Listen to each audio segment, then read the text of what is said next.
Welcome to Burlap Teachers. Enjoy the video. In this video, I will explain how to replace a thermostat on a Dodge Charger. First, always prioritize safety. Disconnect your car's negative battery terminal to prevent any electrical issues. Make sure the engine is completely cool before you begin. You'll need a few basic tools, including a ratchet, sockets, and a drain pan. Also, have your new thermostat, gasket, and fresh coolant ready. Now, let's drain the old coolant. Position a drain pan directly beneath your radiator. You can either open the radiator drain cock or carefully remove the lower radiator hose to let the coolant flow out. Once drained, locate the thermostat housing. It's usually found where the upper radiator hose connects to the engine.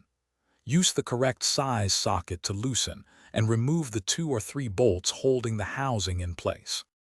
With the housing bolts removed, gently pull out the old thermostat and its gasket.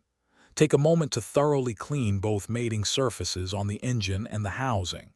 This step is crucial for preventing future leaks.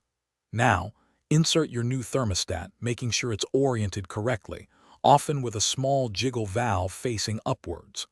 Place the new gasket, then reattach the housing, tightening the bolts to about 18 foot-pounds. Finally, let's get your car back in action.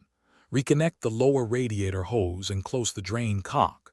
Slowly refill the cooling system with the correct type and amount of coolant, typically around 10 to 12 quarts.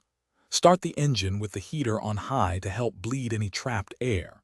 Keep an eye on your temperature gauge for normal operation and carefully check for any leaks around the new thermostat housing. You're all set. Thanks for watching. Consider subscribing if this video helped you.